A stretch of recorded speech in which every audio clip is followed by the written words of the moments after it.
नमस्कार मित्रांनो, स्वागत आहे तुमचं आपल्या मुद्दा हक्काच्या या युट्यूब चॅनलवर.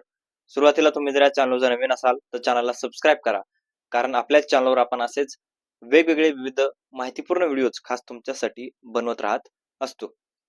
मंडळी, सुनेत्रा पवार सुनेत्रा पवार यांची रोहित पवारांनी एक भेट घेतली.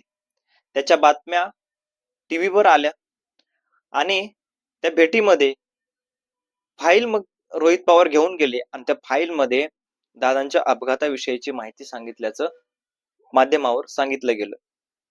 रोहित पवारांनी आतापर्यंत भरपूर मोठ्या मोठ्या लोकांची जे आहेत भेटी घेतलेल्या आहेत. राज ठाकरे असतील, अरविंद केजरीवाल असतील, मुख्यमंत्री देवेंद्र फडणवीस असतील किंवा आता सुनेत्राताई पवार ज्या स्वतः एक उपमुख्यमंत्री आहेत आणि अजित पवारांच्या पत्नी आहेत, यांची भेट घेतलेली आहे. आणि या भेटीमध्ये रोहित पवारांनी सुनेत्रा पवारांना सगळं काही सांगितलं अशा प्रकारच्या बातम्या आल्या. मात्र सुनेत्रा पवारांनी याच्यावर आता गंभीर विचार करायला लागल्यात की काय सुनेत्रा पवारांनी हा दादांचा घात नाही अपघातच आहे अशा प्रकारचं काही त्यांच्या मनामध्ये आता निर्माण झाले की काय अशा प्रकारचा प्रश्न आता पडायला लागला. याचं मुख्य कारण म्हणजे सुनेत्रा पवार यांनी एक गुप्त बैठक घेतल्याचं ज्या मोठमोठ्या नेत्यांना म्हणजे राष्ट्रवादीच्या सुनील तटकरे असतील यांना डावलून थेट आता त्यांनी एक 25 आमदाराची गुप्त बैठक घेतलेली आहे आणि अजित पवारांच्या अपघाताविषयी त्याच्यामध्ये चर्चा झाल्याचं समजलं आहे. म्हणजे अजित पवारांचा घातपात आहे अशा प्रकारचं सुनेत्रा पवार याच्या आधी कधी बोललेल्या दिसल्या नाहीत.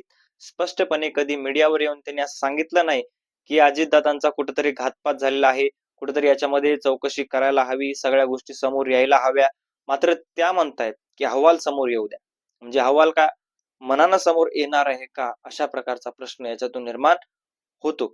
म्हणून सुनेत्रा पवार यांनी एक मोठं पाऊल याच्यामध्ये उचललं असं म्हणायला हरकत नाही. याचं कारण म्हणजे 25 आमदाराची गुप्त बैठकीमध्ये ठरलेलं आहे की अजित पवारांचा हा घातपात आहे. जर असलेला तर अशा प्रकारची गोष्ट आम्हाला तपासून पुढे आणायची आहे, जनतेसमोर मांडायची आहे आणि जो कोणी या सगळ्या घातपाताचा आरोपी आहे त्या आरोपीला कुठेतरी फासावर लटकवायचं आहे किंवा जर अशा प्रकारची गोष्ट कुठे दादासोबत घडली असेल तर नक्कीच याच्यामध्ये सगळ्या गोष्टी करायच्या आहेत अशा प्रकारचं सुनेत्रा पवारांचं म्हणणं आहे. आणि सुनेत्रा पवार या करून दाखवतील याच्यामध्ये सुद्धा दुमत नाही आहे. पण सुनेत्रा पवार ज्या वेळेस पासून अजित पवार गेलेत त्यावेळेस पासून त्यांच्यावर टीका होत राहिल्यात.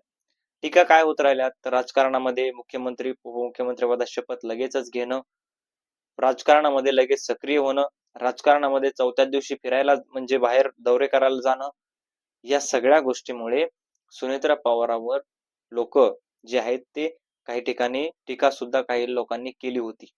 आणि या टीकेला प्रत्युत्तर देताना सुनेत्रा पवार म्हणाल्या होत्या की मला याच्यावर आता काही बोलायचं नाही, मी उत्तर देऊ इच्छित नाही. आणि याच्यामध्ये काही लोकांनी असंही सांगितलं की सुनेत्रा पवारांना जेवढं अजित पवार ओळखू शकतात किंवा अजित पवारांना सुनेत्रा पवार जेवढं ओळखू शकतात तेवढं आपण ओळखू शकत नाहीत. त्यामुळे सुनेत्रा पवारांचं नेमकं दुःख काय आहे त्यांची त्यांना माहिती अशा प्रकार सुद्धा काही लोकांनी सांगितलेलं आहे. मात्र आता सुनेत्रा पवार आणि रोहित पवार यांच्या भेटीमध्ये नेमकं काय घडलंय, त्यांच्याशी काय माहिती सांगितली याच्याबद्दल सुद्धा सुनेत्रा पवारांनी पत्रकार परिषद घेताना घेतली आणि सांगितलं की रोहित पवारने जे काय सांगितलं ते ठीक आहे, पण याच्यामध्ये एक अहवाल यायचा बाकी आहे आणि तो अहवाल आल्याशिवाय मी कुठलीही गोष्ट बोलणार नाही अशा प्रकारचं सुनेत्रा वहिनींचं सुनेत्रा पवारांचं थेट म्हणणं आहे. आणि या म्हणण्यानुसार आता बघणं महत्वाचं आहे की नेमका तो अहवाल अजून काय यायचा पेंडिंग आहे, कोणत्या अहवालामध्ये काय येतं हे बघणं फार महत्वाचं आहे. तुम्हाला काय वाटतं या सगळ्या गोष्टीबद्दल तुमचं मत कमेंट मध्ये नक्की कळवा. भेटूयात नवीन व्हिडिओ मध्ये, तोपर्यंत धन्यवाद.